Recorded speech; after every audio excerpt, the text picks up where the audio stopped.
Welcome to today's Seidokan Saturday. So we've covered all of the single individual techniques now for the 5th kyu, gold kyu, which in my dojo, again, a green belt, we add a stripe to it, but it's just, you could just keep the green belt, but it's just the next level up. So now we move on to doubles. This builds on what we did last week, which was kizami zuki, okay, the jab. Now we're going to add the cross, but karate style, we call it gyaku, reverse punch. So it's thrown slightly differently than a boxing cross. The technique and mechanics have some similarities in that it should still be torso generated, and we can do it boxing style, but it's very much a karate thing, if you will. So to start with, we can just take it from the yoi, and this is not technically jab reverse punch because I don't have an established front or rear leg, which is part of the definition. The jab is coming off of the front foot. The cross is coming across my body, ergo the name, but kizami-ski, gyaku-ski in combination. So to start with, we can just work it from here, 1, 2, 1, 2. And you get used to just throwing the combination. And why we want to do it here instead of here is because the jab comes from this shoulder. Now we put it into stance. This is where it actually becomes what it is. And we'll go sideways again here. So from my karate zenkutsudachi, my forward stance here, rather than my boxing sparring stance, I'm going to take, or not, again, footwork, I'll go over here in a second, but just as an in-place technique, slight rotation of the forward hip, reverse punch.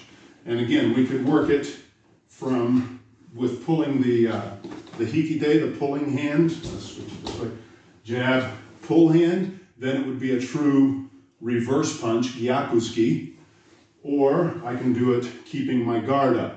The gyaku-ski, you'll notice I'm keeping my back foot down. That's the classical karate style.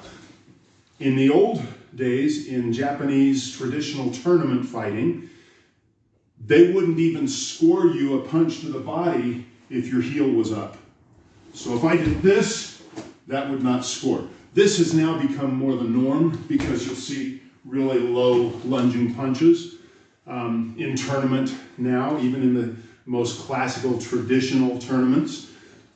So it has evolved a little bit, but it still has to be deep, penetrating, hip rotated kind of a movement, as opposed to more of the up, narrower stance boxing style. Okay? Kizami-ski, gyaku-ski. The mechanics, rotate the hip, rotate the hip. That's basically all there is to it. Lead hand.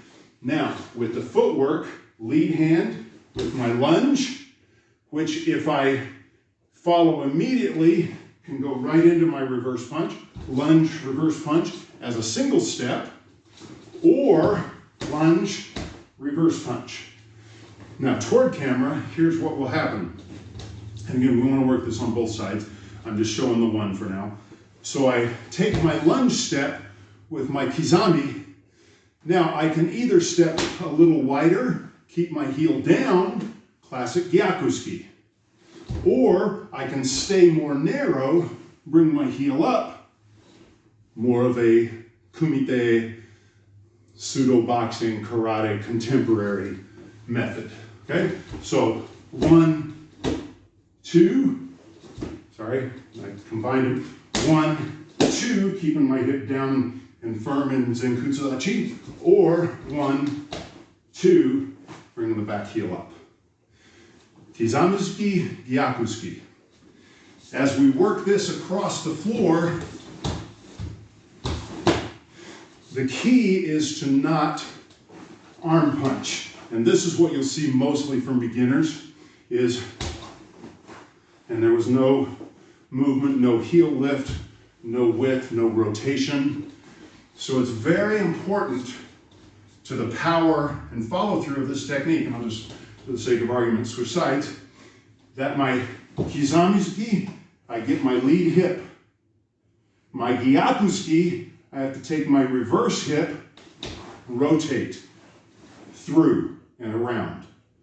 If I don't do that, there's almost no point in following up because it becomes just arm punch, as opposed to lead, follow through, have some body rotation, okay? So the movement of the hip, the turn of the foot, the width of the stance, the rotation of the body. So, kizami-ski, gyaku-ski. Kizami, gyaku. One thing that is important also, but much less practiced, is moving backwards. Typically, when we think of moving backwards, we think of blocking, of not getting hit. But moving backwards and hitting is also an important tactic. So I would reverse everything. I would do a reverse lunge with my jab and a reverse lunge with my reverse punch. 1, 2.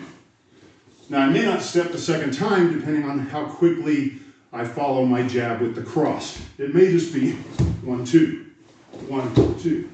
And my pullback foot coincides with the reverse punch. Just an alternative to the footwork. But it's important to practice that moving backwards so that I can fight while retreating if necessary. Sometimes your opponent will press you and just blocking is not enough. You'll get overwhelmed by an attack. If you can get offline, even better. But if he's attacking and overwhelming and I can keep a jab in his face and then counter with a reverse punch, all to my benefit. Okay, that's today's technique. A few options, ways to practice, methods to employ it. Kizami-ski, gyaku-ski. Jab, reverse punch with double advance or single advance and retreating. Okay, that's it. Thank you for joining. Like, share, subscribe. I've updated the link to my webpage, which was wrong before. I'll put that in the description down below, so you can come visit the Orum's Seidokan Karate webpage at GoDaddySites.com. Like, share, subscribe. Thanks for those who've recently subscribed. Spread the word, ask questions, share comments. We appreciate everybody participating. And as always, until next week,